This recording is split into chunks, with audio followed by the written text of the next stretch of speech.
أعوذ بالله من الشيطان الرجيم بسم الله الرحمن الرحيم رب اشرح لي صدري ويسر لي أمري واحلل عقدة من لساني يفقهوا قولي اللهم ارزقني التفكر والتدبر بما يتلوه لساني من كتابك والفهم له والمعرفة بمعاني والنظر في عجائبه والأمل بذلك ما بقيت إنك على كل شيء قدير اللهم فقهنا في الدين آمين يا رب العالمين. جی سورۃ ہود آیت نمبر 49 تک ہم نے لاسٹ ویک کر لیا تھا. آج ہم نے آیت نمبر 50 سے آنورڈز کرنا ہے. اور جو لاسٹ ویک ہم نے پڑھی تھی آیات، اس میں یہ تھا کہ حضرت نوح علیہ السلام اور ان کی قوم کا جو واقعہ تھا وہ کمپلیٹ ہو گیا تھا کہ انہوں نے کشتی بنائی اور اس کے بعد سب کو کہا کہ اللہ کے نام کے ساتھ اس میں سوار ہو جاؤ، اللہ کے نام کے ساتھ ہی اس کشتی کا چلنا اور اس کا ٹھہرنا ہے. اور پھر اللہ تعالیٰ کے غفور و رحیم ہونے کا بیان بھی انہوں نے کیا. اور پھر ہم نے یہ پڑھا کہ وہ کشتی جو تھی وہ بڑی بڑی موجوں کے درمیان پہاڑ کی طرح چلتی رہی، یا دوسرا ترجمہ یہ کہ پہاڑ جیسی موجیں تھیں جن کے درمیان وہ کشتی چلتی رہی. بہت شدید طوفان تھا، بہت بڑا سیلاب تھا، لیکن اللہ سبحانہ تعالیٰ کے نام کے ساتھ وہ کشتی چلی تھی. تو اللہ تعالیٰ کے حکم سے، اللہ تعالیٰ کی خاص حفاظت میں وہ کشتی چلتی رہی. اور اس دوران پھر حضرت نوح علیہ السلام کے بیٹے کا بھی ایک واقعہ ہم نے پڑھا کہ اس کو انہوں نے سمجھایا کہ تم کشتی میں سوار ہو جاؤ، لیکن وہ نہیں مانا اور اس نے کہا میں پہاڑ پہ چڑھ کے اپنی جان بچا لوں گا. اور پھر وہ ڈوب گیا پانی میں. حضرت نوح علیہ السلام نے اللہ سبحانہ تعالیٰ سے درخواست بھی کی اور ایک طرح سے بات کی کہ یہ تو میرا بیٹا تھا، جبکہ آپ نے کہا تھا کہ میں تمہارے اہل کو بچا لوں گا. تو اس پہ اللہ سبحانہ تعالیٰ کی طرف سے ان کو سمجھایا گیا کہ وہ تمہارے اہل میں سے نہیں تھا، تمہارے گھر والوں میں سے نہیں تھا، کیونکہ اس کا عمل صالح نہیں تھا. اور اس سے بھی کیا کیا اسباق نکلتے ہیں اس آیت سے وہ بھی ہم نے پڑھے. اور پھر اللہ سبحانہ تعالیٰ کی طرف سے یہ حکم ہوا آسمان کو کہ وہ بھی تھم جائے، زمین کو حکم ہوا کہ وہ اپنا سارا پانی نگل لے. اور پھر یہ سارا جو معاملہ تھا یہ کلیئر ہوا، طوفان اور سیلاب یہ سب ختم ہو گیا. اور کہتے ہیں کئی مہینے، بعض روایات میں آتا ہے کہ 6 مہینے تک یہ اسی طرح سے جاری رہا تھا. اس کے بعد یہ رکا تھا، اور اس کے بعد پھر اللہ سبحانہ تعالیٰ نے وہ جو کشتی تھی اس کو باحفاظت جودی پہاڑ کے اوپر ٹھہرا دیا. اور پھر حضرت نوح علیہ السلام کو کہا کہ اب تم باحفاظت لوگوں کو لے کے یہاں سے نیچے اتر سکتے ہو. اور پھر اس کے بعد وہ وہاں پہ اترے، اور پھر آگے جو انسانی نسل تھی وہ انہی لوگوں میں سے چلی. اور اس میں نے یہ بھی آپ کو بتایا تھا کہ کچھ علماء کا یہ کہنا ہے کہ صرف حضرت نوح علیہ السلام کے ہی 3 بیٹے تھے، حام، سام و یافس، جن سے نسل انسانی چلی تھی. لیکن کچھ کا ساتھ یہ بھی کہنا ہے کہ باقی لوگوں سے بھی چلی تھی. اصل حقیقت تو اللہ تعالیٰ کو ہی علم ہے. بہرحال باقی جتنے بھی لوگ تھے وہ سب ہلاک ہوئے. اور پھر ان لوگوں سے آگے اللہ تعالیٰ نے ان پہ برکتیں کی اور ان کو دنیا میں رہنے کا ٹھکانہ دیا. لیکن ساتھ اللہ تعالیٰ نے ان کو یہ بھی کلیئر کر دیا کہ جو بھی اللہ تعالیٰ کی نافرمانی کرے گا وہ اللہ کا عذاب پائے گا. ٹھیک ہے، یعنی کشتی میں تو سوار ہو کے آگے ہو، لیکن آگے بھی جس کا اپنا عمل اس کو بچانے کے قابل نہ ہوا، اس کا کوئی تعلق، کوئی معاملہ، کوئی نسب اس کو نہیں بچا سکتا. تو ان آیات میں بہت زیادہ اسباق ہیں سب کے لیے سمجھنے کے لیے.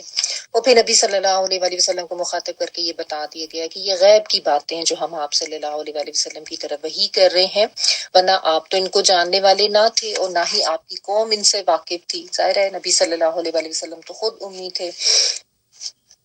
تو یہ کہہ کے ایک تو نبی صلی اللہ علیہ وآلہ وسلم کی نبوت کی صداقت دی گئی، اور پھر جو مکہ کے لوگ تھے ان کو بھی یہ سمجھایا گیا کہ یہ کلام جو ہے یہ بالکل برحق ہے، ورنہ تمہیں یہ باتیں کہاں سے پتہ چلتی. اس وقت تو کوئی ایسا ہسٹری قلم بند کرنا یا کوئی ایسی بکس تو نہیں تھی. ٹھیک ہے، اور ساتھ اللہ تعالیٰ کا قانون بھی سمجھایا گیا. بیسیکلی بات تو یہ تھی اصل سمجھنے کی کہ اصل میں چاہے شروع میں باطل طاقت کتنی بھی کامیاب نظر آ رہی ہو، لیکن آخر میں کامیابی اللہ تعالیٰ انہی لوگوں کو دیتے ہیں جو اہل ایمان ہوتے ہیں، جو اللہ سے ڈر کر، اللہ کا تقوی رکھ کر، غلط راہوں سے بچتے ہوئے پھر حق کی راہ کر اوپر چلتے ہیں. ٹھیک ہے نا، تو یہ ان کو بھی سمجھایا گیا، ٹھیک ہے۔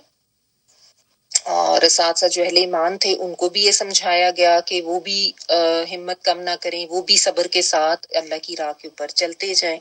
اسی لیے اس آیت میں فصبر کا لفظ آیا جو کہ سب کے لیے تھا، نبی صلی اللہ علیہ وآلہ وسلم، ان کے پیروکار کے لیے، ان کے بعد میں آنے والوں کے لیے بھی، اور آج بھی اور رہتی دنیا تک جو بھی پڑھتا ہے اس کو یہ سمجھ لینا چاہیے کہ اللہ کی راہ پہ چلتے ہوئے صبر کرنا پڑتا ہے، ٹھیک ہے۔ اور پھر یہ بھی کہ انجام جو ہے وہ تقوی والوں کا ہی اچھا ہوتا ہے، ان العاقبۃ للمتقین، جو اپنی زندگی اللہ کے تقوی کے ساتھ گزارتے ہیں، اللہ کے خوف کے ساتھ گزارتے ہیں، اللہ سبحانہ تعالیٰ ان کی مدد کرتے ہیں، اور اس دوران چاہے لوگ ان کا مذاق اڑائیں یا مخالفت کریں یا ہمت کم کریں، ایسے لوگ صبر سے جمے رہتے ہیں تو پھر ایسے متقیوں کو اللہ کی مدد ضرور آتی ہے، ٹھیک ہے۔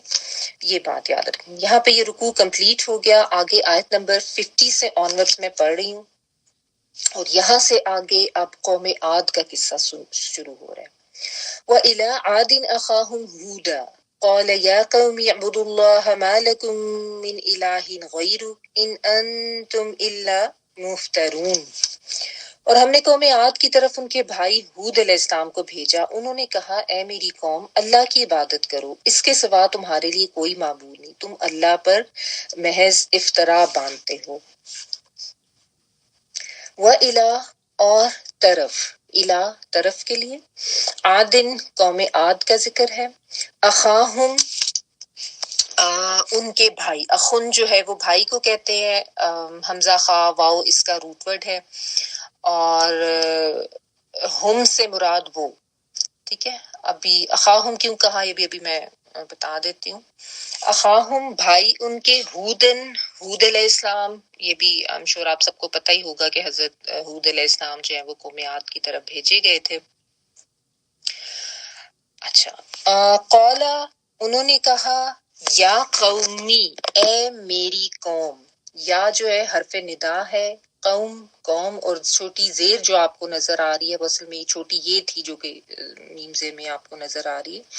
یا قومی اس کا مطلب یہ ہے اے میری قوم، ٹھیک ہے، یہ جو چھوٹی زیر ہے۔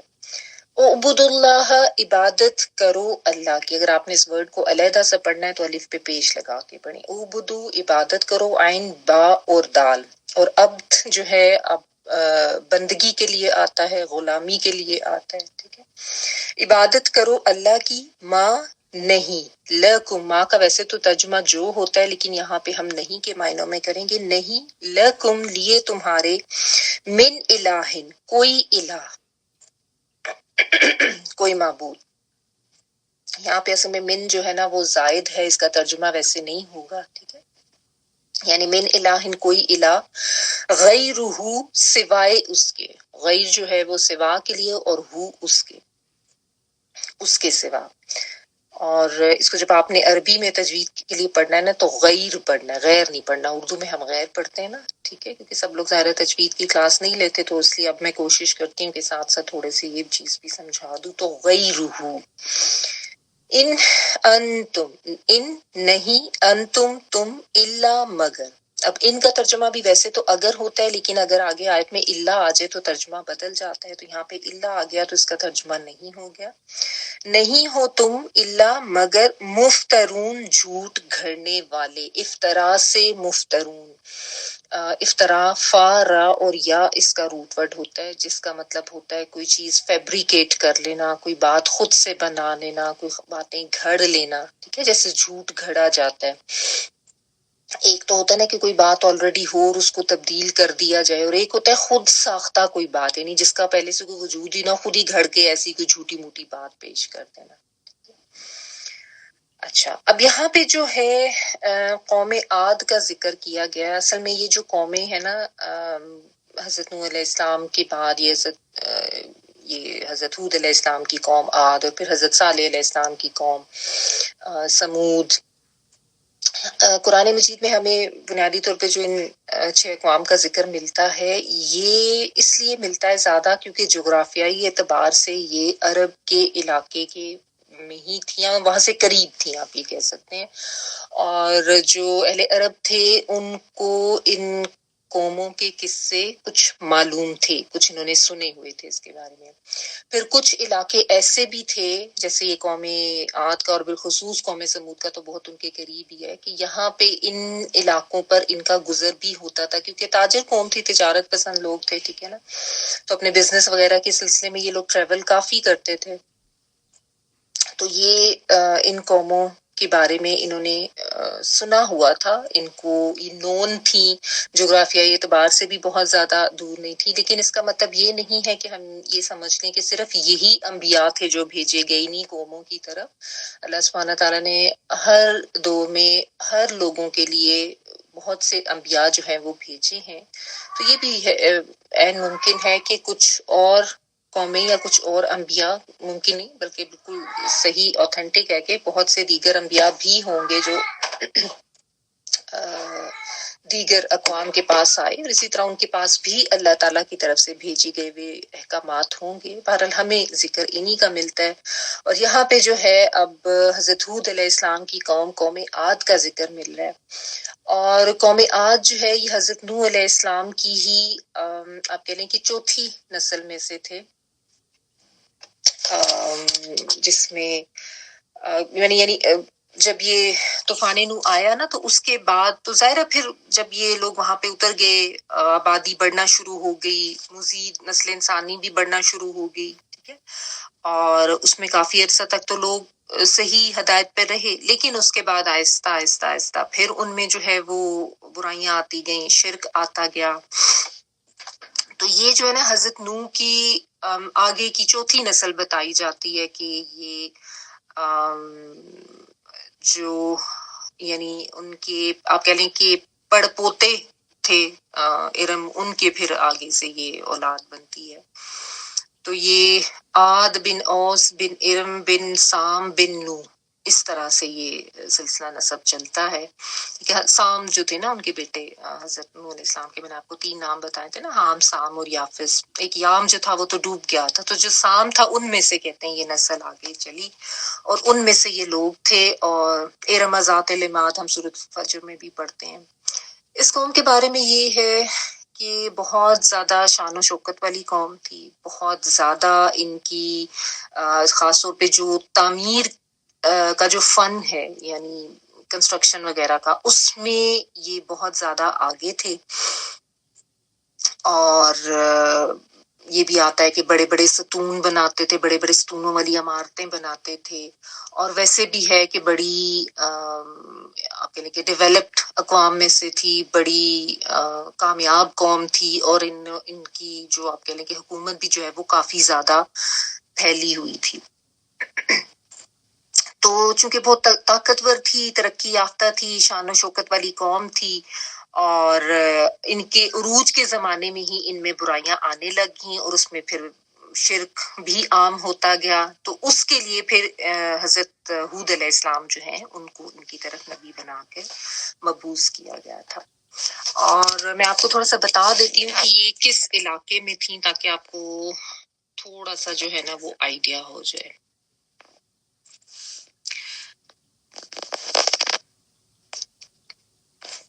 آپ کو نظر آ رہی ہے ایک پکچر اسکرین پہ؟ جی نظر آ رہی ہے. نظر آ رہی ہے، اوکے، جزاک اللہ خیر.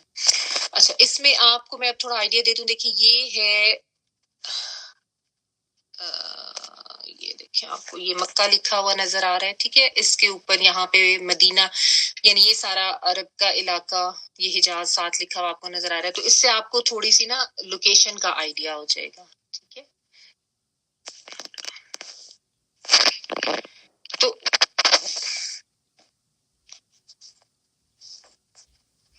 اس کے اگر آپ یعنی یہ جو میں نے آپ کو مکہ اور مدینہ بتایا نا، اس کے نیچے کی طرف آ جائے ساؤتھ میں، ٹھیک ہے. یہاں پہ میں نے آپ کو پہلے بھی کئی دفعہ میپ دکھایا کہ ادھر نیچے کی طرف یہ یمن تھا، ٹھیک ہے. یمن سے لے کے یہاں پہ اگر آپ آئیں تو یہ عمان ہے، ٹھیک ہے. اس کے درمیان یہ ایک علاقہ بنتا ہے الاحقاف، آپ کو لکھا نظر آ رہا ہے نا. احقاف جو ہے یہ حقف کی بیسیکلی جمع ہے، جو کہ ریت کے ٹیلے کو کہتے ہیں. احقاف اس کی جمع ہے. تو اس علاقے میں بڑے بڑے ریت کے ٹیلے تھے. میری آواز آ رہی ہے نا آپ لوگوں کو؟ غلطی آواز آ رہی ہے؟ یہ بالکل کلیئر ہے. اوکے جزاک اللہ. اچھا تو احقاف کا یہ علاقہ تھا جہاں پہ بڑے بڑے ریت کے ٹیلے تھے اور یہاں پہ اس قوم کا مسکن تھا. یہاں پہ آپ کو حضر موت بھی لکھا ہوا نظر آ رہا ہے. یہ نام شاید آپ نے سنا ہوگا. بیسیکلی یمن کے مختلف پروونسز ہیں نا, تو یہ حضر موت جو ہے یہ بھی ان کا ایک پروونس ہے. حضر موت بیسیکلی موت کا حاضر ہو جانا. اس کے بارے میں یہ کہا جاتا ہے کہ حضرت صالح علیہ السلام کو غالباً کوئی یہاں پہ کوئی جگہ تھی جس پہ موت آئی تھی, کیا واللہ تعالی عالم. بہرحال یہ آپ کو سنا لکھا نظر آ رہا ہے. یہ نام بھی کافی نیوز میں ہوتا ہے, آپ نے پڑھا ہوگا. تھوڑا سا میں صرف آپ کو آئیڈیا دینا چاہ رہی ہوں کہ یہ کس جگہ پہ تھے. ربا خالی شاید آپ نے یہ نام, جن کو تھوڑا سا سعودیہ کا کوئی جغرافیائی تھوڑی سی نو ہاؤ ہے, ان کو پتا ہوگا. یہ دیکھیں یہ ایمٹی کوارٹر لکھا ہوا ہے نا, اس میں انگلش میں لکھا ہوا ہے, تو ربا خالی اس کو کہتے ہیں. تو یہاں پہ یہ ایریا بنتا ہے الاحقاف, رائٹ. اور یہاں پہ یہ قوم تھی, لیکن ان کی جو حکومت تھی یہ یمن سے لے کے اوپر یہاں تک نا سائڈ پہ عمان تک سارا یہ علاقہ ان کا تھا. ہم نے آپ کو بتایا نا کہ بڑی شان و شوکت والی قوم تھی, بڑی ان کی حکومت تھی, بہت طاقتور قوم تھی. ٹھیک ہے, تو آپ یہ کہہ لیں کہ یمن کی جانب یہ احقاف کا جو علاقہ تھا اس میں یہ تھی, اور حکومت ان کی ساری. تو یہاں پہ بلکہ آپ کو یہ دیکھیں شاید ریڈ میں یہ ہود گریو بھی لکھا نظر آ رہا ہے. یہ اگر آپ انٹرنیٹ پہ سرچ کریں نا تو حضرت ہود علیہ السلام کی ایک قبر اور ایک مقبرہ, اس طرح سے پکچر آپ دیکھ لیں, یہ بھی مل جائے گی آپ کو. اصل حقیقت تو ظاہر ہے اس طرح کی معاملات میں اللہ سبحانہ تعالیٰ کو ہی ہے, واللہ عالم, اللہ تعالیٰ ہی بتا سکتے ہیں. لیکن یہاں پہ بہرحال یہ ایک مقبرہ سا بنا ہوا ہے جہاں پہ بہت زیادہ زائرین کی تعداد ہوتی ہے, لوگ کافی جاتے ہیں یہاں پہ, اور کہا یہی جاتا ہے کہ حضرت ہود علیہ السلام کی قبر ہے, واللہ تعالی عالم. بہرحال چونکہ آپ کو پتہ ہے کہ عرب جو تھے وہ اوپر نارتھ میں بھی جاتے ہوتے تھے, اوپر کی طرف تجارت کی غرض سے, اور ادھر نیچے ساؤتھ میں بھی آتے ہوتے تھے یمن وغیرہ کی سائڈ پہ. ٹھیک ہے, سو یہ ایریاز آپ کہہ لیں کہ ان کی ٹریول روٹین کا حصہ تھے, یا ان کی ٹریول جو ایک راستہ تھا اس کا حصہ تھے, اور اس وجہ سے ان کو ان علاقوں کا پتہ تھا. ٹھیک ہے, بہرحال یہ ان کا ایریا تھا جہاں پہ یہ قوم تھی. اور اللہ سبحانہ تعالیٰ نے حضرت ہود علیہ السلام کو ان میں مبعوث کیا تاکہ ان کی تعلیم و تربیت کی جا سکے, جو ان کی غلطیاں ہیں ان کو بتایا جا سکے. اب ہوا کیا کہ حضرت ہود علیہ السلام نے سب سے پہلے تو جا کے دیکھیں کس طریقے سے بات کی, یا قومی. یہ ہم ہر نبی کے لیے دیکھتے ہیں. آپ نے حضرت نوح علیہ السلام کا بھی جو واقعہ پڑھا پیچھے اگر آپ دیکھیں تو شروع کی آیات میں جہاں سے وہ قصہ سٹارٹ ہو رہا ہے, وہاں پہ بھی اسی طرح کا بالکل ایک طریقہ ملتا ہے کہ اے میری قوم, اے میری قوم کہہ کے بات کی گئی ہے اس آیت میں بھی, اگلی آیت میں بھی. تو انبیاء جتنے بھی ہوتے تھے نا اللہ سبحانہ تعالیٰ کی طرف سے جب مبعوث کیے جاتے تھے, ان کا طریقہ کار ایسا ہی ہوتا تھا کہ وہ بہت زیادہ نا اپنائیت سے بات کرتے تھے, بہت زیادہ پیار سے بات کرتے تھے, کیونکہ انبیاء جو ہوتے تھے وہ بہت زیادہ مخلص, بہت زیادہ خیر خواہ ہوتے تھے اپنی قوم کے. ٹھیک ہے, تو اب یہ ہمیں کیوں بتایا جا رہا ہے, مطلب اس کے بغیر بھی بتایا جا سکتا تھا کہ ان کے پاس ہود علیہ السلام کو بھیجا اور انہوں نے یہ نافرمانیاں کی اور ان کے اوپر یہ عذاب آیا. ٹھیک ہے, لیکن یہ جو چھوٹی چھوٹی مائنیوٹ ڈیٹیلز ہوتی ہیں نا, ان کے اوپر ذرا غور کرنے کی ضرورت ہوتی ہے. دیکھیں اس کو بتانے کا یا اس کو یہاں پہ مینشن کیے جانے کا یا اس کو قرآن مجید میں رکھے جانے کا مطلب یہی ہے کہ ہر دائی کے لیے اس کے اندر لیسن ہے, سبق ہے, کہ اس نے جب کسی کو سمجھانا ہے تو اس کا رویہ, اس کا طریقہ کار کیا ہونا چاہیے. کیا اس کا طریقہ کار جو ہے وہ سختی سے, غصے سے, لیٹ ڈاؤن کرنے والے انداز میں بات کرنے والا طریقہ کار ہونا چاہیے, یا اپنائیت والا, اخلاص والا, پیار محبت والا طریقہ ہونا چاہیے. اب یہاں پہ اگر آپ غور کریں کہ مشرک قوم ہے, نافرمان قوم ہے, بہت برائیوں میں پڑی ہوئی قوم ہے. ایسے تو نہیں اللہ تعالیٰ نے ایک نبی وہاں پہ مبعوث کیا نا, کہ وہ کافی گمراہیوں میں گھرے ہوئے تھے, اور وہ اپنی مشرک قوم کو یا قومی کہہ کے پکارے. یہی بات حضرت نوح علیہ السلام نے کی, یہی طریقہ کار حضرت ہود علیہ السلام کا تھا, یہی طریقہ کار حضرت صالح علیہ السلام کا, اور یہی سنت ہمیں اپنے نبی صلی اللہ علیہ وآلہ وسلم کی بھی ملتی ہے. کہ حالانکہ مشرک قوم تھی, نبی صلی اللہ علیہ وآلہ وسلم کے ارد گرد بھی سب شرک کرنے والے, بتوں کو پوجنے والے, گناہ کرنے والے, سیاکاریوں میں پڑے, لیکن پھر بھی جس طرح اللہ سبحانہ تعالیٰ نے خود بتایا نا کہ آپ ان کے لیے نرم خو تھے، اگر آپ نرم خو نہ ہوتے تو یہ آپ سے دور ہو جاتے. تو یہ ایک بہت بڑی کوالٹی ہے جو ایک دائی کے اندر ہونی چاہیے. اور دائی سے مراد یہ نہیں ہے کہ کوئی بڑا کوئی اسکالر، کوئی عالم جو بیٹھ کے کہیں پہ کوئی خاص قسم کا لیکچر دے رہا ہے اسی کو دائی کہا جائے گا. نہیں، آپ میں سے ہر کوئی دائی ہے جو بھی اللہ سبحانہ تعالیٰ کی بات سن کے سمجھ کے اس کو آگے پہنچاتا ہے. دائی کا مطلب دعوت دینے والا نا. تو جو بھی اللہ تعالیٰ کی بات سن کر آگے پہنچاتا ہے وہ دائی ہے. اللہ تعالیٰ کی بات کو آگے پہنچانے والا ہے. اور جیسا نبی صلی اللہ علیہ وآلہ وسلم نے بھی فرمایا تھا کہ میرے سے بلغوا انی ولو آیا، میرے سے پڑھ کے آگے پہنچا دو، خاص ایک آیت بھی ہو. لیکن سمجھنے کی بات اس آیت میں کیا ہے، یہ یا قومی جو ہمیں بار بار بتایا جاتا ہے کہ یہی اخلاص، یہی اپنائیت اور یہی خوش اخلاقی کا مظاہرہ کرنا ہے ہم میں سے ہر ایک کو جس نے کوئی بھی بات اللہ کی آگے پہنچانی ہے. اگر آپ درست روی سے بات کریں گے، اگر آپ سختی سے بات کریں گے، یا اگر آپ جیسے کوئی لحاظ داری نہیں رکھیں گے، کیونکہ بعض دفعہ ایسے بھی ہوتا ہے آپ اپنے بزرگوں کو سمجھا رہے ہوتے ہیں، آپ اپنے بڑوں کو سمجھا رہے ہوتے ہیں، تو آپ نے ان کی ظاہر ہے جو آپ کا ساتھ ان کا ریلیشن ہے، یا جو اگر آپ چھوٹے ہیں تو اس بات کو بھی ملحوظ خاطر رکھنا ہے. اگر آپ اپنے سے چھوٹوں کو سمجھا رہے ہیں تو پیار کا، محبت کا طریقہ ہونا چاہیے اگر آپ بچوں کو سمجھا رہے ہیں. کیونکہ بعض دفعہ دیکھا یہ گیا کہ اولاد کو یا چھوٹوں کو سمجھ آ جاتی ہے تو وہ بڑوں کے ساتھ بہت زیادہ سختی کا اور روڈ بیہیویئر شروع کر دیتے ہیں. اور اگر والدین نے بچوں کو سمجھانا ہوتا ہے تو والدین تو ویسے ہی اپنے آپ کو وہ ایک پاور میں سمجھتے ہوئے بچوں کے ساتھ اچھا رویہ نہیں رکھتے. ٹھیک ہے. اور بچوں کی بھی عزت نفس کا خیال نہیں رکھتے، یا تو ان کے اوپر ٹونٹ کر کے بات کریں گے یا ان کو بہت زیادہ لیٹ ڈاؤن کر کے. دیکھیں بچوں کی بھی عزت ہوتی ہے، اس عزت نفس کا خیال رکھ کے ہمیشہ ان سے بات کرنی چاہیے. کیونکہ وہ تو ایک پلین پیپر کی طرح ہوتے ہیں نا، جیسے آپ ان کو سکھاتے ہیں، جیسے آپ ان کی تربیت کرتے ہیں وہ ویسے ہی سیکھ جاتے ہیں. ٹھیک ہے.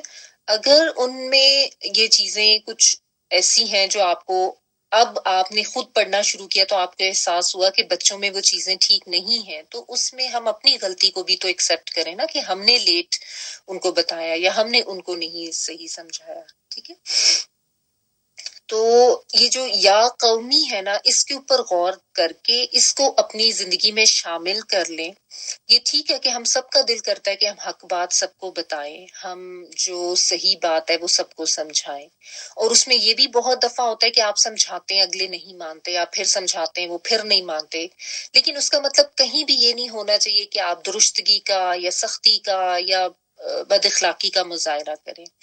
اب آپ انبیاء کی مثالیں اگر دیکھیں، حضرت نوح علیہ السلام کتنے سال تبلیغ کرتے رہے، 950 سال. ٹھیک ہے نا. اور اسی طرح جتنے بھی انبیاء تھے، کوئی تھوڑا ٹائم تو نہیں تھا. اللہ سبحانہ تعالیٰ نے ہر قوم کا ایک وقت رکھا ہوتا تھا نا، جو اس کی مہلت کا وقت ہوتا تھا. تب تک وہ سمجھاتے رہتے تھے اچھے طریقے سے، پیار سے، محبت سے، اخلاص سے، بہت زیادہ جذبے سے کہ یہ لوگ ہدایت کی طرف آ جائیں. ٹھیک ہے. تو یہی چیز ہمیں بھی سیکھنی ہے. اگر ہم بے صبرے ہو جائیں گے، اگر ہم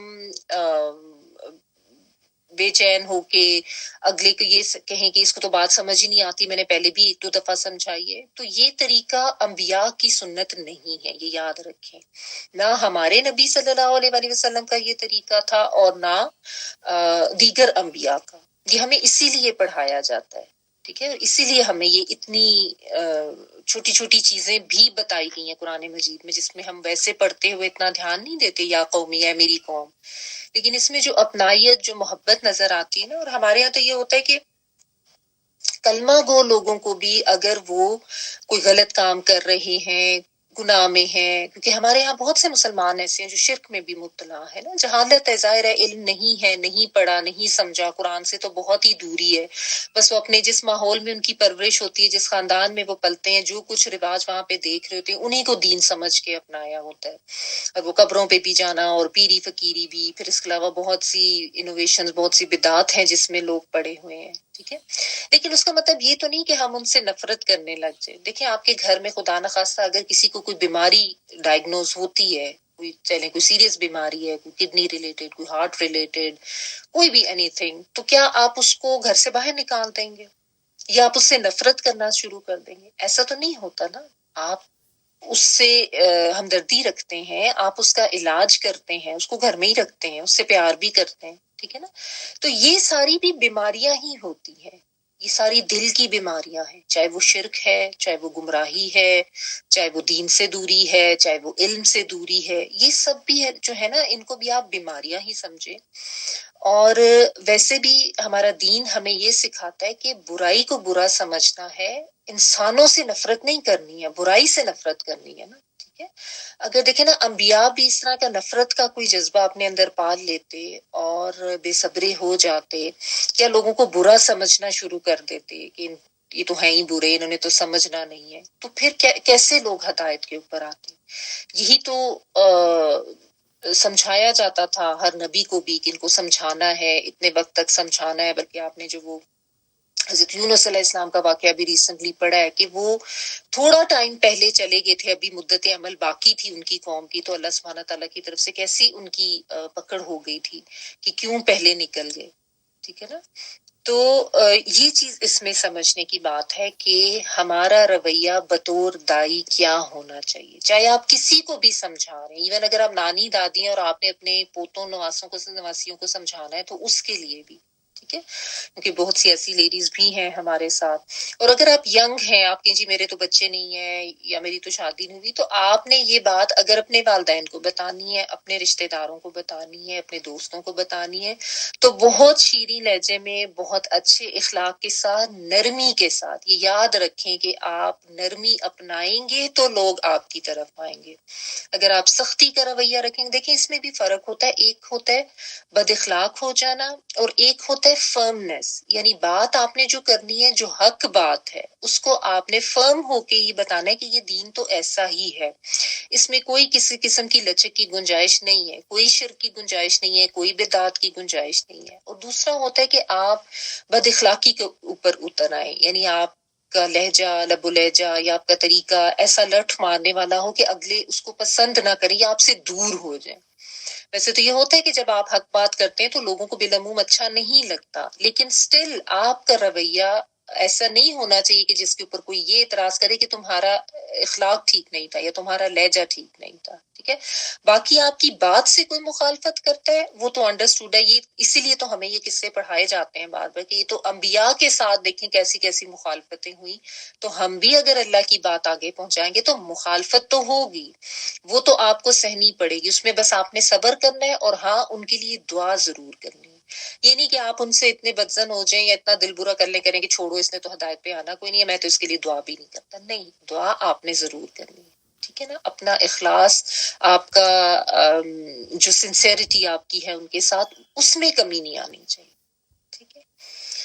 تو انہوں نے بہت اپنائیت سے اپنی قوم کو سمجھایا اور کہا اعبدوا اللہ ما لکم من الہ غیرہ، کہ عبادت کرو اللہ کی۔ اب عبادت کیا ہوتا ہے؟ بندگی، غلامی، اور پھر عاجزی کے ساتھ، بہت زیادہ جھک کے، سارا اپنا تکبر اور اپنی انا اور اپنی پسند ناپسند اس کو چھوڑ کے اللہ سبحانہ تعالیٰ کے سامنے جھک جانا، بندگی تو یہی ہے نا۔ اور بندگی ہمارے دین میں صرف ایک ہی الہ کی سکھائی گئی ہے، اور وہ صرف اور صرف اللہ تعالیٰ کی ذات ہے۔ الہ کیا ہوتا ہے؟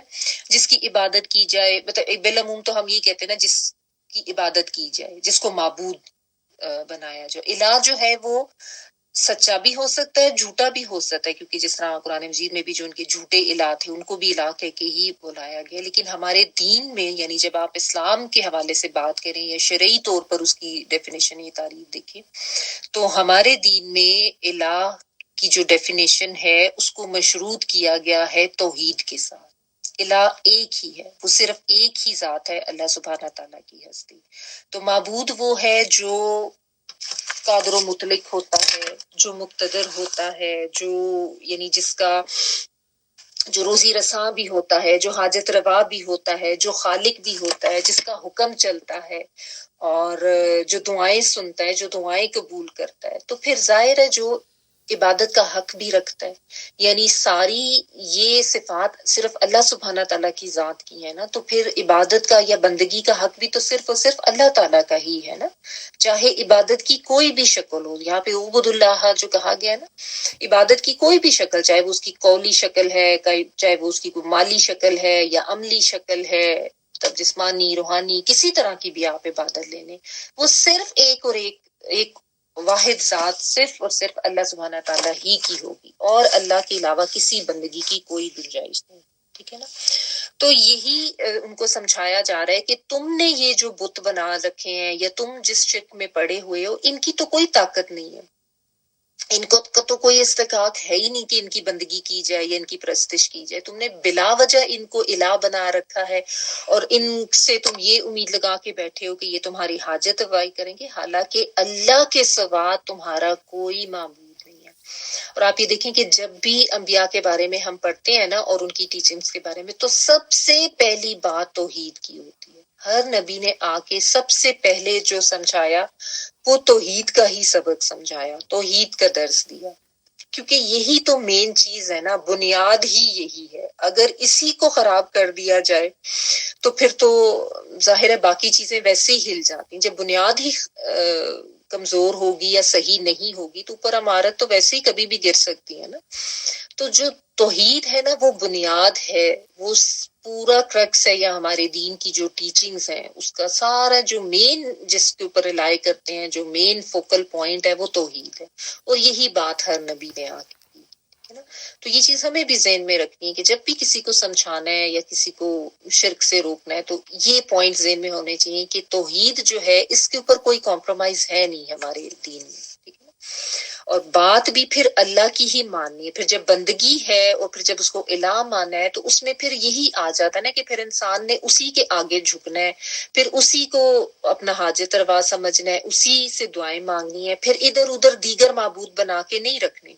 یعنی کسی نے بت مٹی کے بنائے ہوئے ہیں، پتھر کے، تو کسی نے لکڑی کے بنائے ہوئے ہیں، تو کوئی اللہ کو تو مانتا ہے لیکن ساتھ وہ قبروں پہ جا کے بزرگوں سے فقیروں سے ان کو حاجت روا سمجھتے ہوئے ان کو سجدے کر رہا ہے اور ان سے مانگ رہا ہے۔ یہ سب بھی شرک کی مختلف اقسام ہیں، ٹھیک ہے نا۔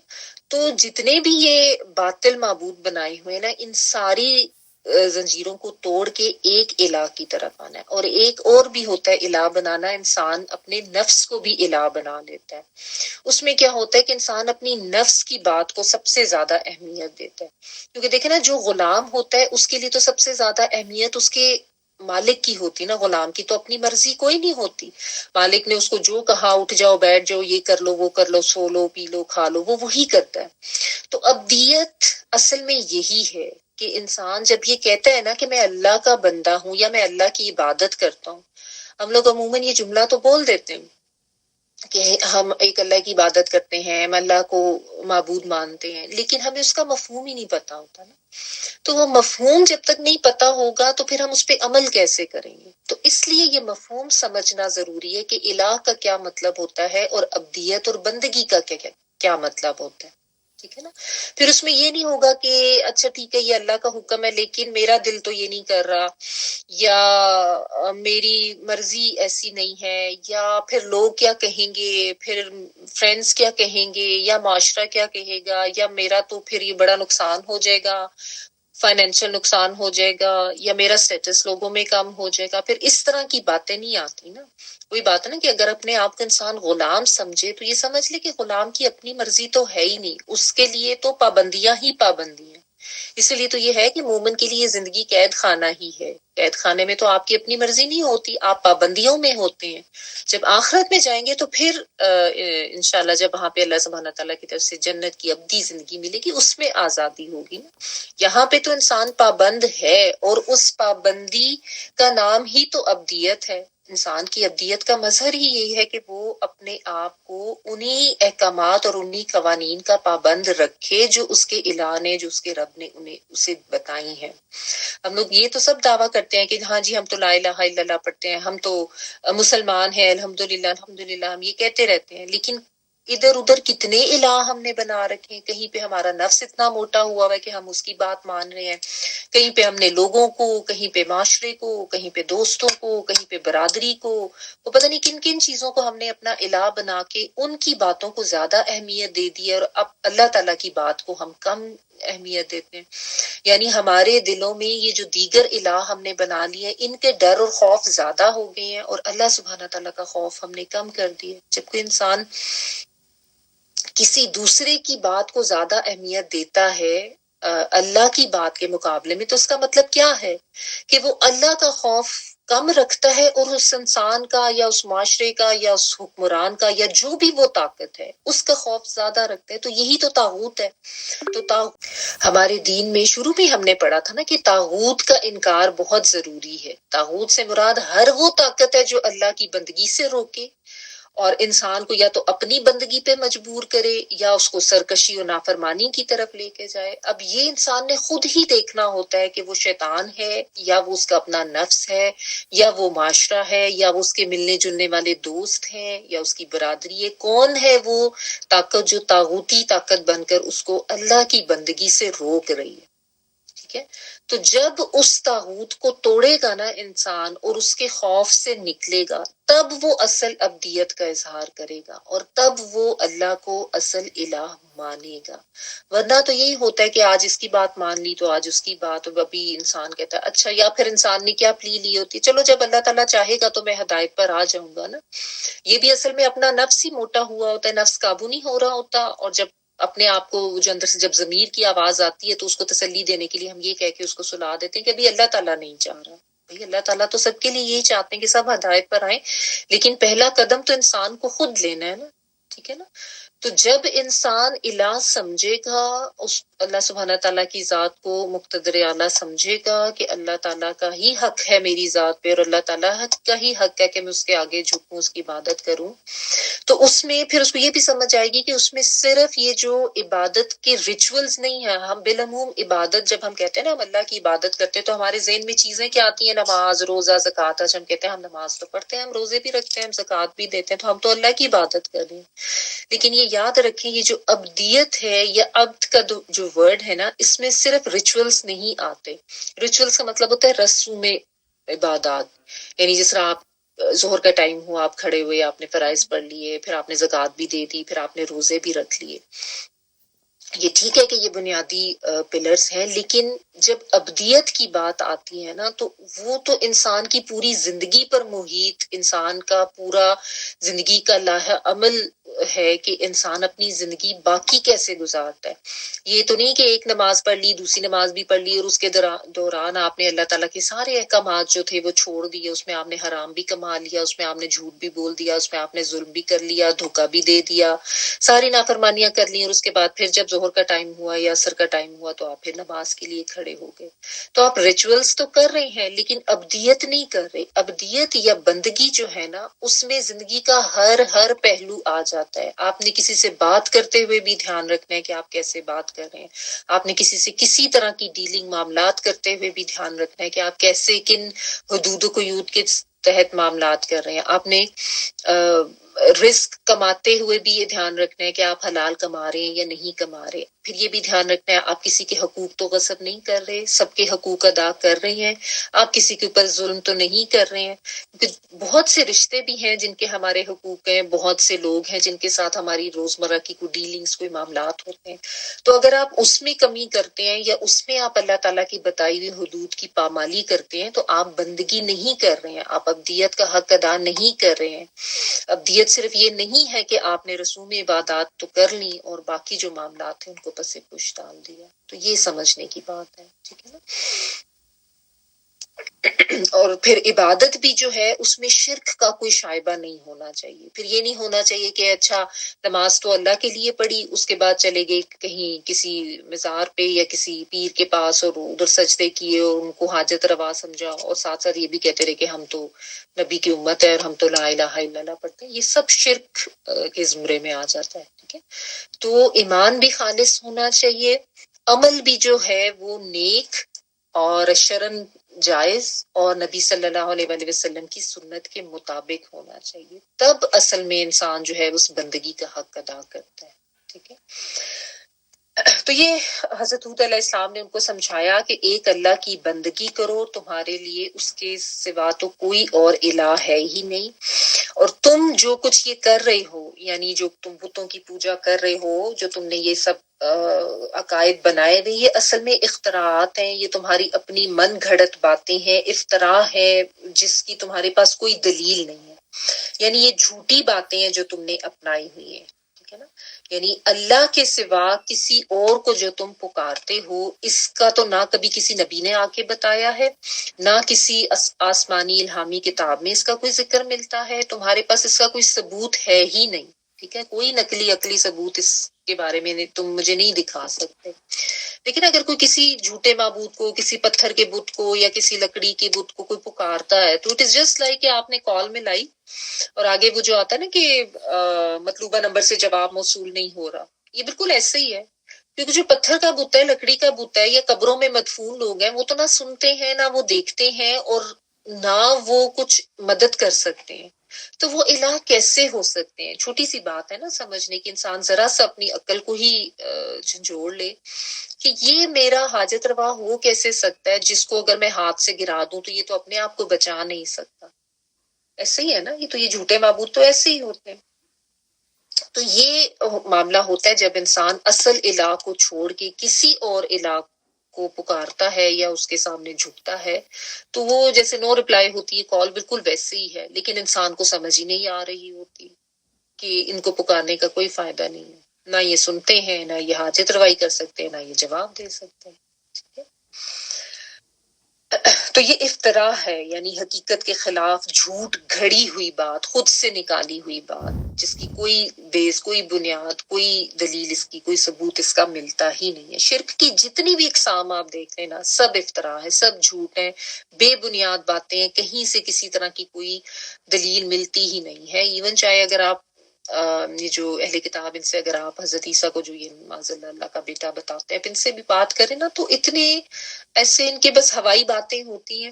آپ کو بھی یقیناً ایکسپیرینس ہوا ہوگا کبھی ان سے ایسے بات کرنے کے، کیونکہ اکثر گھروں میں آ جاتے ہیں ان کے وہ بتانے کے لیے یا پریچنگ کے لیے۔ تو اگر آپ ان سے تھوڑی دیر کھڑے ہو کے بات کریں تو you will get to know کہ کوئی ایسی دلیل نہیں ہے، اور بالعموم یہ ہوتا ہے کہ وہ کوئی اور دلیل سننے کو تیار بھی اتنے نہیں ہوتے، بعض سن لیتے ہیں، بعض نہیں سنتے، لیکن ساری اٹکل پچو باتیں ہوتی ہیں، ہوائیں باتیں، دو چار اگر آپ ان کے ساتھ باتیں کریں یا دلائل دیں نا، تو ان کو پھر سمجھ بھی نہیں آ رہی ہوتی، وہ خود بھی کنفیوزڈ ہی ہوتے ہیں۔ بیسیکلی یہ جو ٹرینٹی کا ان کا کانسیپٹ ہے نا، وہ اتنا زیادہ کوئی کنفیوزنگ ہے کہ ان کے آپس میں بھی اختلافات ہیں اس میں، اور وہ اس پہ خود بھی کنفیوزڈ ہیں۔ اور سب سے بہترین ایک الہ کا جو تصور جو ہمارے دین نے دیا ہے نا، جو حق بات ہے، سب سے صاف ستھرا، کوئی کنفیوژن نہیں، کوئی پرابلم نہیں، کوئی اس کے اوپر جو ہے وہ ایک سے دو رائے نہیں ہے، اگر انسان اس کو صحیح طریقے سے سمجھ لے، ٹھیک ہے؟ تو یہ نبی نے ان کو سمجھایا، حضرت ہود علیہ السلام نے، اور آگے دیکھیں کیا کہہ رہے ہیں آیت نمبر 51، یا قومی لا اسألکم علیہ اجرا ان اجری الا علی الذی فطرنی افلا تعقلون۔ اے میری قوم، میں اس پر تم سے کوئی اجر نہیں مانگتا، میرا اجر تو فقط اس ذات پر ہے جس نے مجھے پیدا کیا، کیا تم عقل سے کام نہیں لیتے؟ یا قومی، اے میری قوم، ٹھیک ہے، دوبارہ سے میم زیر میم میری کے لیے، لا نہیں، اسألکم سوال کرتا ہوں میں تم سے،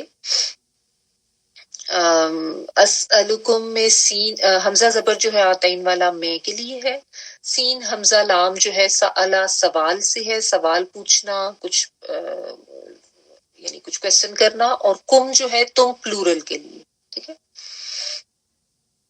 علیہ اوپر اس کے، علا اور ہی سے مل کے، علیہ اوپر اس کے، علیہ ہی سے مراد یہ ہے کہ یہ جو میں تمہیں بات بتا رہا ہوں نا، جس کا ذکر ابھی پچھلی آیت میں تھا کہ توحید کی بات، یا جو بھی انذار و تبلیغ میں تمہارے ساتھ کر رہا ہوں، وہ مراد ہے ہی سے۔ علیہ اجرن، اجر کوئی بھی ریوارڈ، ان نہیں، اجریہ اجر میرا، چھوٹی یہ میں کے لیے ہے، نہیں میرا اجر، اللہ مگر، الذی،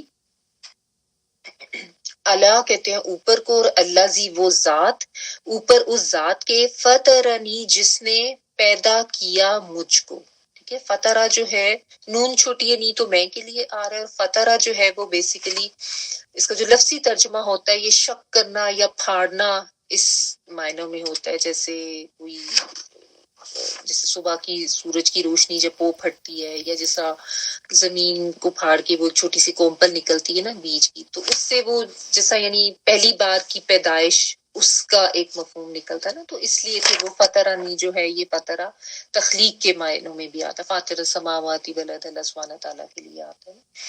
تو فطرنی جس نے پیدا کیا مجھ کو، ٹھیک ہے، یعنی جس نے تخلیق کیا مجھ کو. افلم کیا پھر نہیں تعقلون تم عقل سے کام لیتے. تا عین والا تم کے معنوں میں، عین قاف اور لام جو ہے عقل اور باء نون پلورل کے لیے. ٹھیک ہے، کیا تم عقل سے کام نہیں لیتے.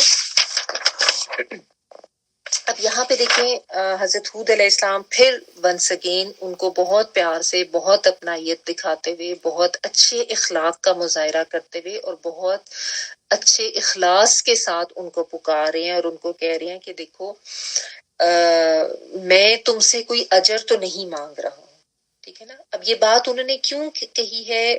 اس لیے کہ یقیناً جب انہوں نے قوم کو سمجھانا شروع کیا، شرک سے روکنا شروع کیا اور برائیوں سے روکا، تو ان کی طرف سے مخالفت کا مظاہرہ ہوا، جو کہ ہر نبی کو فیس کرنا پڑا. ظاہر ہے لوگ ایک دم سے تو نہیں مانتے نا، فوراً جو ہے وہ مخالفت پر اتر آتے ہیں.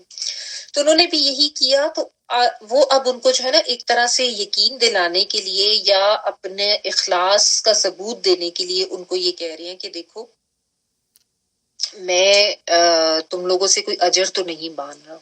سب سے پہلی بات تو وہی کہ مشرک، فاسق، فاجر قوم کو بھی وہ یا قومی کہہ کے بلا رہی ہیں. ٹھیک ہے، تو ہم نے اس سے کیا لیسن سیکھنا ہے یہ بھی میں نے آپ کو کافی تفصیل سے بتا دیا. اس کو دوبارہ سے اللہ سبحانہ تعالیٰ نے جو بتایا یا قومی، تو اس کا مطلب یہی ہے کہ یہ اتنی امپورٹنٹ بات ہے کہ دوبارہ سے ان کی اس جو طرز تخاطب تھا اس کو یہاں پہ مینشن کیا گیا ہے کہ اس کو سمجھ لیں، اس کو سیکھ لیں.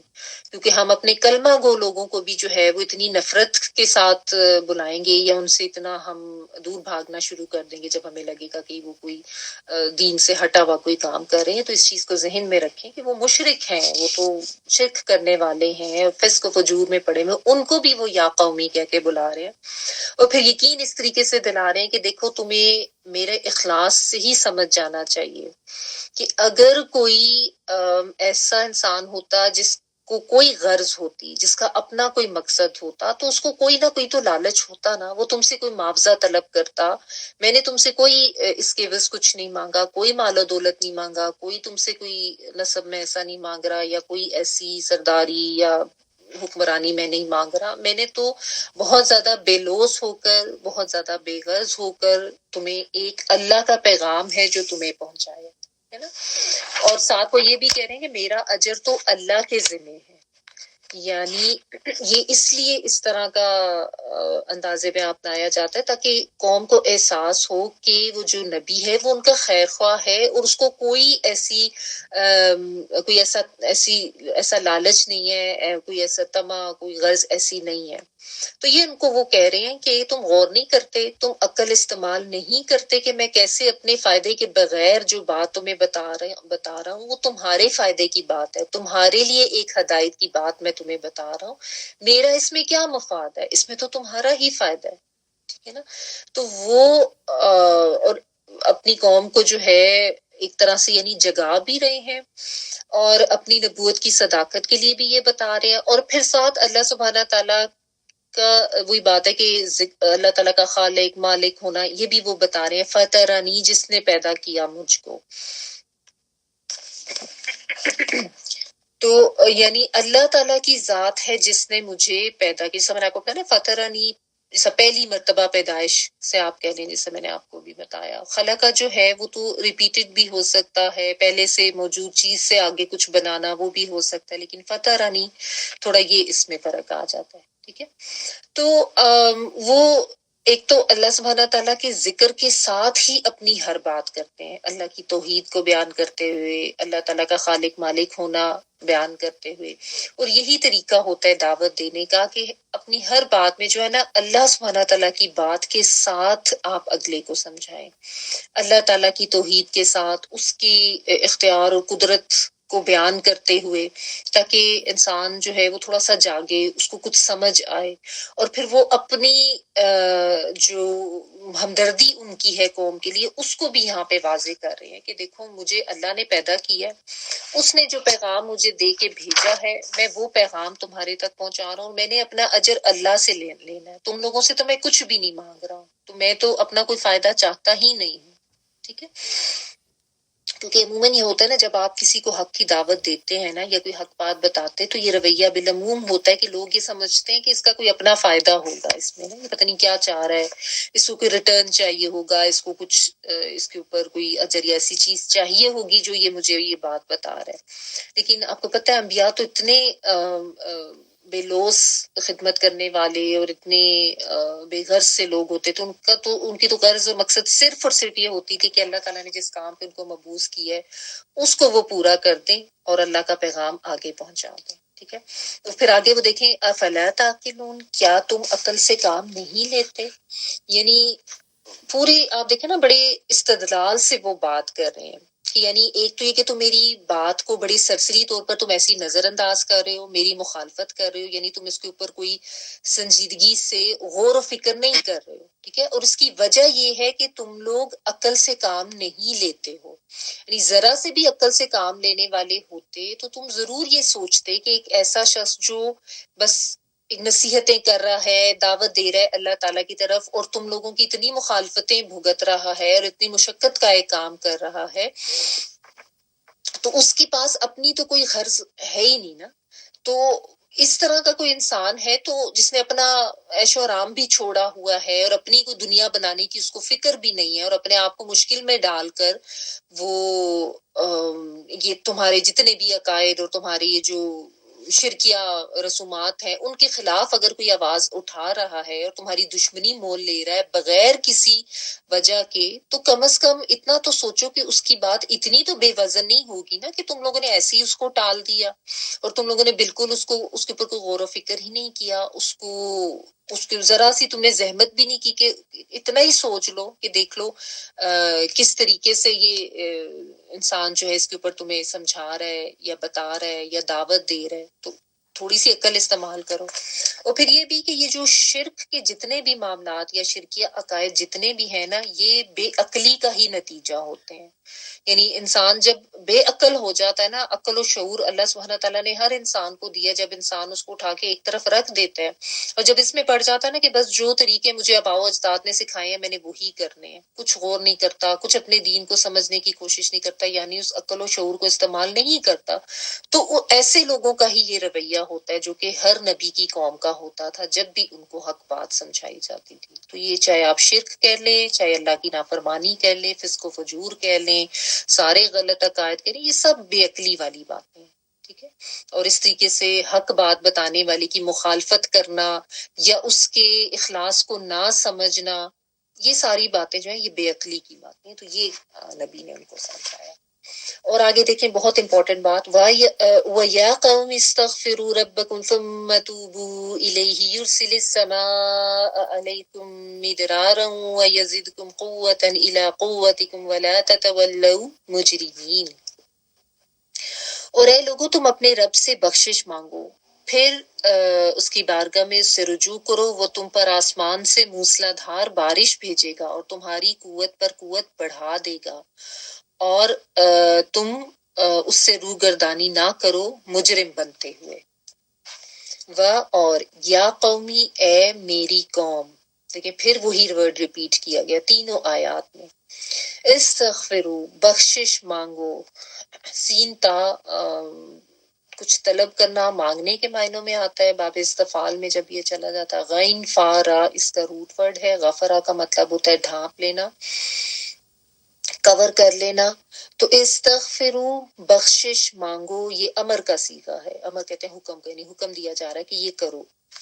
سوری، عربی میں جو ہے نا مختلف صیغے ہوتے ہیں، امر کا صیغہ، نہیں کا صیغہ، تو جیسا میں نے کہا باب استفعال میں ہے تو مختلف باب ہوتے ہیں جن کے اندر مختلف ورڈز جاتے ہیں، تو پھر ان کے اندر کچھ تبدیلی آتی ہے، ان کے مفہوم بھی ذرا بدل جاتے ہیں۔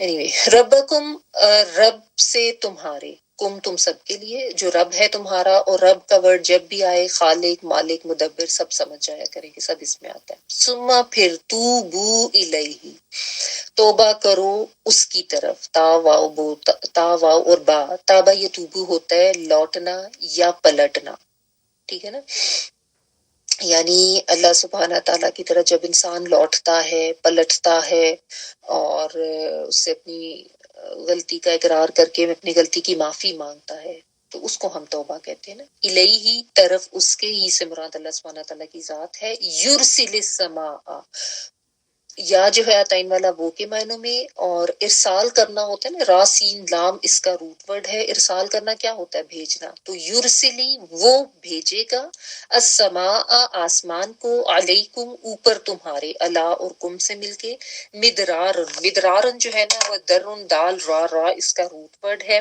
مدرارن ہوتا ہے بہت زیادہ برسنے والا. درن جو ہے ویسے یہ جس کا لفظی معنی جو ہے نا، یہ تو دودھ کی کثرت یا دودھ کی روانی کے لیے ہوتا ہے، پھر اس سے یہ بارش کی کثرت کے لیے بھی استعمال ہونے لگ گیا. ٹھیک ہے. بہت زیادہ آنسو بہانے والی اگر آنکھ ہو تو اس کو عین مدرارا کہا جاتا ہے.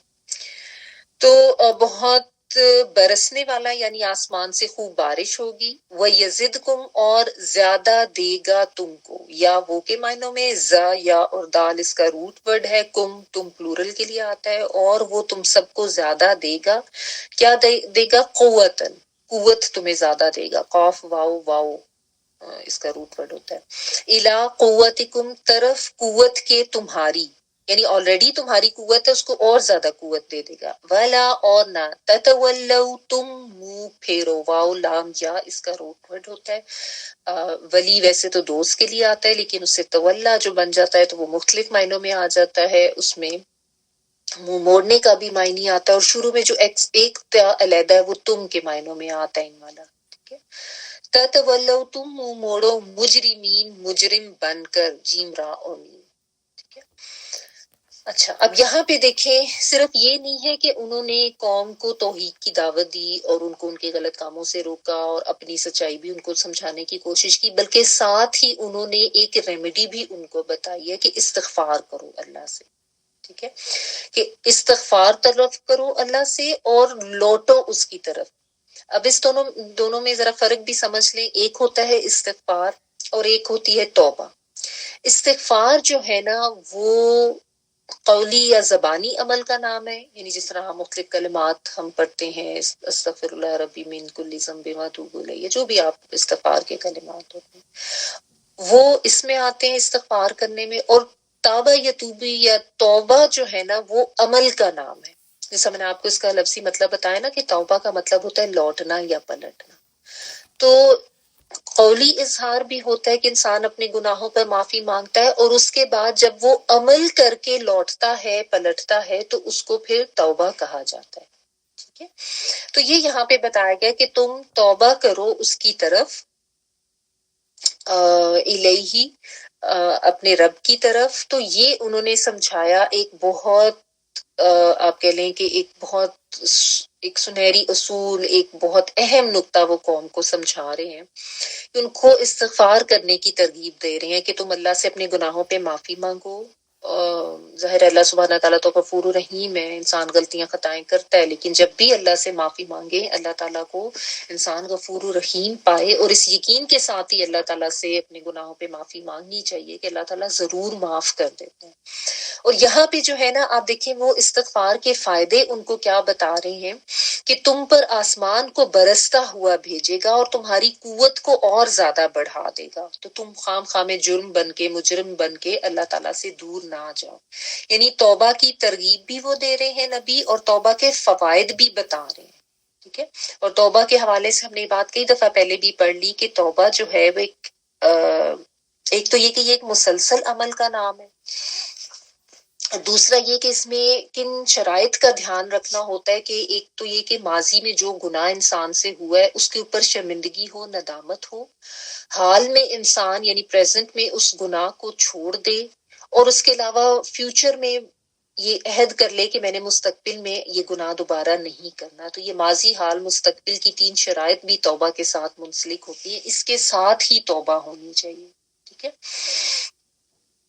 اور اس میں پھر یہ بھی ہے کہ جیسا ان کے بارے میں آتا ہے کہ یہ قوم جو ہے کھیتی باڑی یا زراعت وغیرہ کا ان کا پیشہ تھا، اور ان کو ظاہر ہے بارشوں وغیرہ کی ضرورت ہوتی تھی.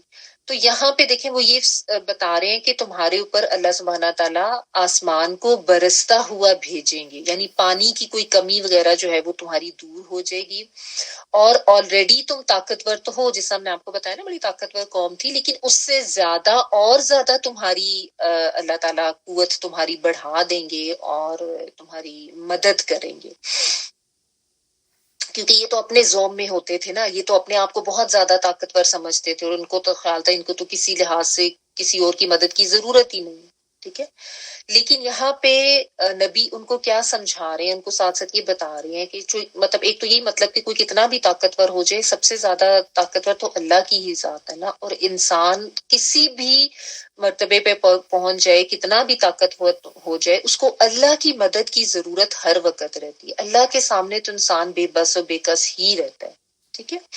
تو وہ یہ ان کو سمجھا رہے ہیں، اور بالکل اسی طرح کی آیت جو ہے نا وہ سورۃ نوح میں بھی ہم پڑھتے ہیں، اس میں حضرت نوح علیہ السلام نے بھی بالکل اسی طریقے سے اپنی قوم کو توبہ کی ترغیب دی تھی، اور وہ وہاں پہ الفاظ اس طرح سے آتے ہیں فَقُلْ تَسْتَغْفِرُوا رَبَّكُمْ إِنَّهُ كَانَ غَفَّارًا يُرْسِلِ السَّمَاءَ عَلَيْكُمْ مِدْرَارًا وَيُمْدِدْكُمْ بِأَمْوَالٍ وَبَنِينَ وَيَجْعَلْ لَكُمْ جَنَّاتٍ وَيَجْعَلْ لَكُمْ أَنْهَارًا۔ سورۃ نوح کی آیت نمبر 10، 11، 12 جو اس میں اس طرح سے الفاظ ہے، اس میں بھی یہی ہے کہ وہ کہتے ہیں کہ میں نے اپنی قوم کو کہا کہ تم اپنے رب سے استغفار کرو، تمہارا رب بہت زیادہ بخشنے والا ہے، یعنی یہ مت سمجھو کہ اللہ کی طرف سے معافی کا کوئی دروازہ بند ہو گیا، اللہ تعالیٰ سے طرف سے توبہ کے دروازے تو کھلے ہوتے ہیں۔ اور انہوں نے بھی اسی طرح کی بات کی تھی کہ وہ تمہارے اوپر بارش کو برستا ہوا بھیجیں گے، مال اور اولاد سے تمہاری مدد کریں گے، اور تمہارے لیے باغات بنائیں گے، نہریں جاری کر دیں گے۔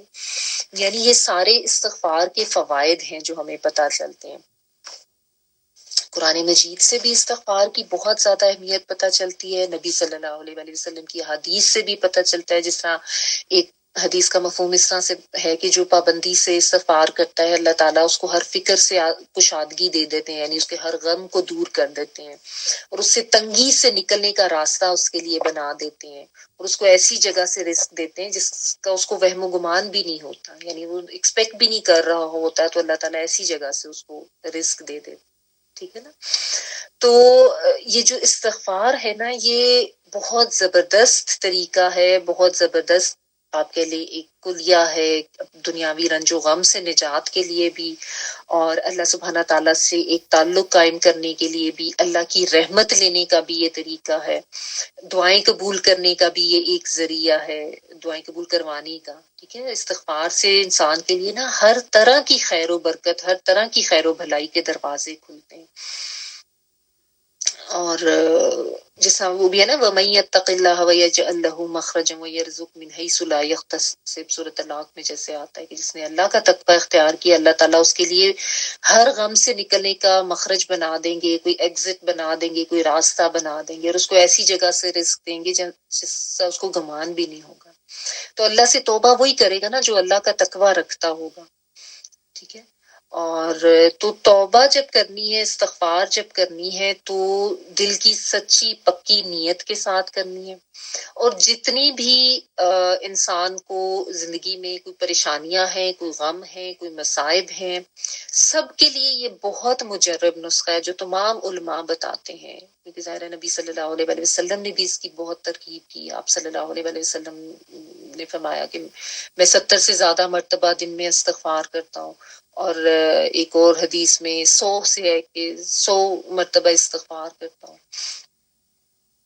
تو اگر نبی صلی اللہ علیہ وآلہ وسلم کرتے تھے تو کیا ہمیں ضرورت نہیں ہے؟ تو استغفار کو نا اپنی زندگی کا معمول بنائیں، جس وقت آپ کو یاد آئے، جس وقت بھی آپ نے اگر اپنا کوئی ذکر اذکار کا کوئی ٹائم رکھا ہوا ہے یا نہیں بھی ہے، آپ کچن میں کام کرتے ہوئے، گھر کے کام کرتے ہوئے، واک پہ جاتے ہوئے، ڈرائیو کرتے ہوئے، تو استغفار کے جو مختلف کلمات ہیں نا ان کو اپنا لیں۔ اس میں جس طرح ایک سید الاستغفار ہے اللہم انت ربی لا الہ الا انت خلقتنی وانا عبدک وانا علی عہدک ووعدک، یہ I'm sure سب کو پتہ ہی ہوگا۔ اس کے بارے میں آتا ہے کہ جس نے صبح صدقے دل سے سمجھ کے پڑھ لیا اور اس دن اس کی وفات ہوگی تو اس کے گناہ بخش دیے جائیں گے، جنت کی خوشخبری ہے، اور اگر اسی طرح کسی نے رات کو پڑھ لیا اور صبح تک کے لیے، یعنی اس دوران اگر اس کی موت ہو جاتی ہے تو اس کے لیے کافی ہے اس کو بخشنے کے لیے۔ تو یہ بھی بہت امپورٹنٹ ہے. اس کے علاوہ استغفر اللہ العظیم الذی لا الہ الا هو الحی القیوم واتوب الیہ، اس کے بارے میں تو نبی صلی اللہ علیہ وآلہ وسلم نے فرمایا کہ جو 3 مرتبہ اس کو سمجھ کے فہم کے ساتھ پڑھ لیتا ہے نا، چاہے وہ میدان جنگ سے بھاگا ہوا ہو، اتنا بڑا بھی اس کا گناہ ہو تو اللہ سبحانہ تعالیٰ بخش دیتے ہیں. تو میدان جنگ سے بھاگنا پڑ چکے ہیں نا پیچھے کہ اس سے تو اللہ کا عذاب آتا ہے کہ اگر انسان میدان جہاد سے ایسے پیچھے بھاگ جائے، بے صبرا ہو گئی یا دل چھوٹا کر کے، بہت بڑا گناہ. لیکن اس کی بھی معافی ہے اگر 3 دفعہ صرف اس کو سوچ کے پڑھ لیں. ٹھیک ہے نا. اور پھر رب اغفر لی وتوب علی انک انت التواب الرحیم، پھر لا الہ الا انت سبحانک انی کنت من الظالمین. اس کے بارے میں تو اگلی آیات اگر آپ پڑھیں جہاں پہ لا الہ الا انت سبحانک، اللہ سبحانہ تعالیٰ نے بتایا سورۃ الانبیاء میں، تو اس میں آگے یہ بھی آتا ہے کہ اللہ تعالیٰ نے ان کو غم سے نجات دے دی، اور ہم اسی طرح ایمان والوں کو غم سے نجات دیتے ہیں. تو استغفار جو ہے نا، یہ غم سے نجات کا ذریعہ ہے، اللہ تعالیٰ کی طرف سے مدد قوت پانے کا ذریعہ ہے. اور جیسا میں نے حضرت نوح علیہ السلام نے جو بتایا تھا قوم کو، اس میں جو یہ تھا نا کہ وہ مال اور اولاد سے تمہاری مدد کرے گا. تو علماء اس کے بارے میں یہ بھی کہتے ہیں کہ اولاد کے حصول کے لیے بھی اگر کسی کو یہ مسئلہ ہے تو وہ بھی استغفار کرے.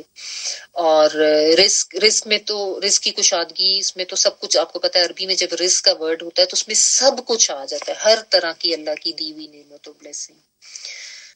اور ایک دفعہ حضرت حسن بصری رحمہ اللہ علیہ کے بارے میں آتا ہے نا کہ ان سے ایک شخص آیا، اس نے آ کے قحط سالی کی شکایت کی تو انہوں نے کہا کہ تم استغفار کرو.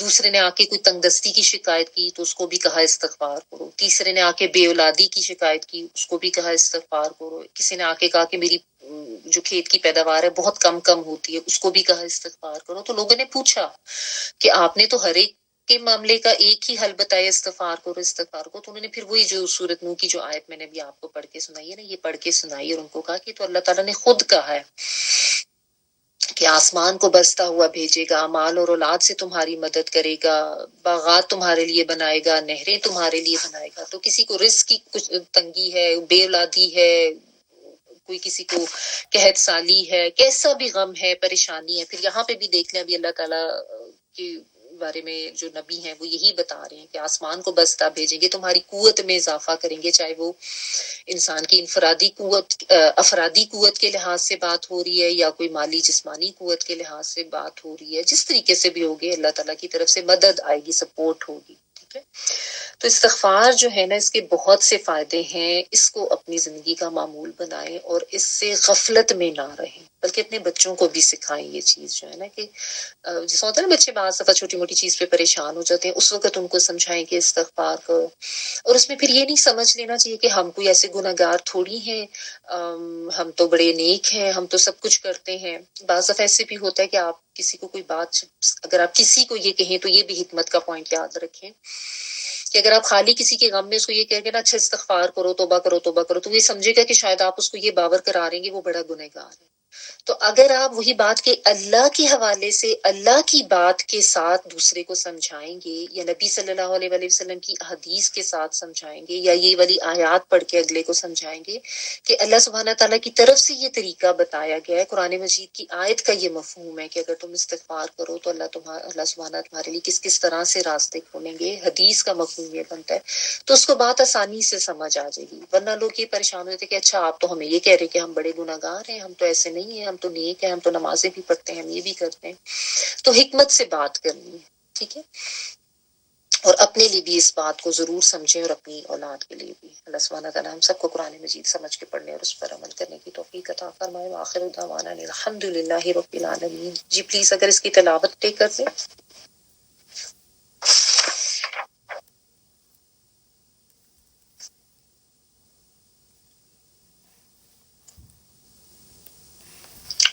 ہمارا جسٹ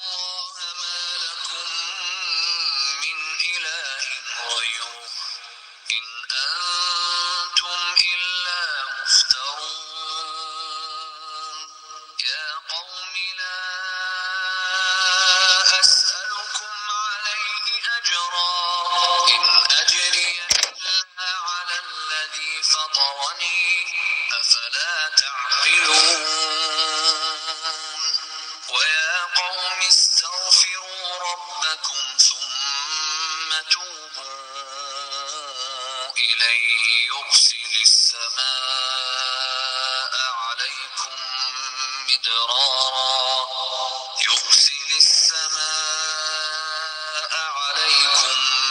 مدرارا ويزدكم قوة إلى قوتكم ولا تتولوا مجرمين قالوا يا هود ما جئتنا سبحانك اللهم وبحمدك نشهد أن لا إله إلا أنت نستغفرك ونتوب إليك سبحان ربك رب العزة عما يصفون وسلام على المرسلين والحمد لله رب العالمين بارك الله لي ولكم في القرآن العظيم ونفعني وإياكم بالآيات والذكر الحكيم. دعا کر لیجیے اپنے لیے.